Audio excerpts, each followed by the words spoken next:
Markets are a sea of red amid a sell-off in tech. Stocks slid around the world this Tuesday, with Asian markets hitting a one-month low earlier and European stocks at their lowest for a week. Investor sentiment around stretched tech valuations has been fragile for a while, but markets have largely kept moving higher. But have they now reached a tipping point? Elliott Hentov is Chief of Macro Policy Research at State Street Investment Management. Elliott, what do you think has sparked this sell-off now? Well, the spark can always be, it can be a variety of things. When you have stretched valuations, it does not take much to kind of spark a sell-off or a drawdown, a correction of sorts.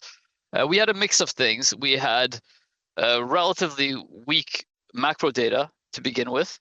And then we had a mixed picture from the tech sector itself, not necessarily in earnings, but simply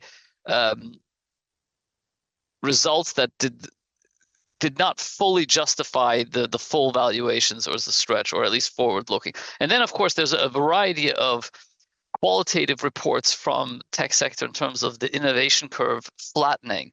Some of that is hard to kind of substantiate and grasp, but for a mix of those reasons, the market didn't like it and has turned sour for now. So what the market needs now is kind of new reassurance on a variety of fronts, which it probably is going to get in the coming weeks. What do you mean by new reassurance? I think a few things. They're looking from kind of conventional macro signs that a U.S. recession is not imminent, but actually there's a recovery at hand. Some stimulus measures globally from policy circles, and then of course from the tech sector itself, signs that the capex spend is justified and also is not excessive. And I do think on all those fronts, they're probably going to find signals that allow the market to find a bottom fairly soon. The market's running out of patience, though, with that enormous capex spending on the development of AI that you mentioned and the debt that's being taken on to pay for it. Yes, but let's keep some real context here. The debt levels are incredibly modest. We're in the foothills of leverage coming into this play. So it's still largely been funded out of equity and free cash flow from very, very cash-rich companies. So the spillover effects are limited. We're at the very beginnings, but of course, leverage is usually the story of every downfall, so to speak. What I think also in context, the capex spend as a share of the economy, it's more pronounced relative to capex spend in IT before. There you see massive rise in construction of manufacturing of data centers, anything related to AI.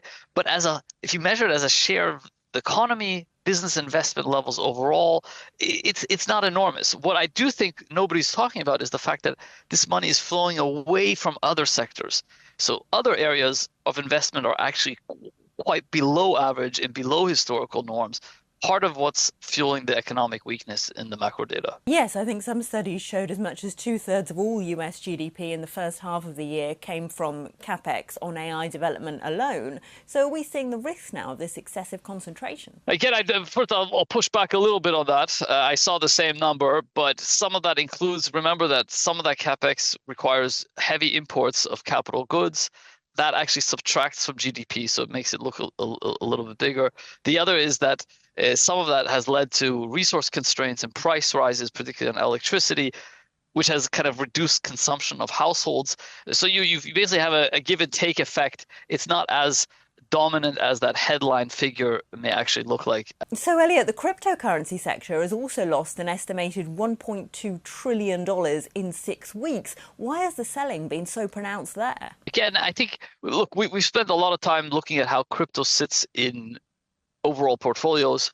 And I think by now it's fairly established. It's highly correlated with risk assets, but it's almost like a leveraged play on risk assets. So both on the upswing and on the downswing, crypto outperforms the other risk indices. If you think about the Nasdaq and so forth, and so it's not a surprise that if there's a drawdown happening in risk broadly, crypto should be very excessive. The other thing that crypto is requiring, there was a big boost to crypto based on the policy changes. Some of them have happened, some of them have not happened yet. And so I think there too the market requires another step up. But I think the conventional wisdom is right here that once risk appetite returns more broadly, you'll see a very strong revival in the crypto market too. That was Elliott Hentov of State Street Investment Management. Don't forget you can watch more videos on Reuters.com.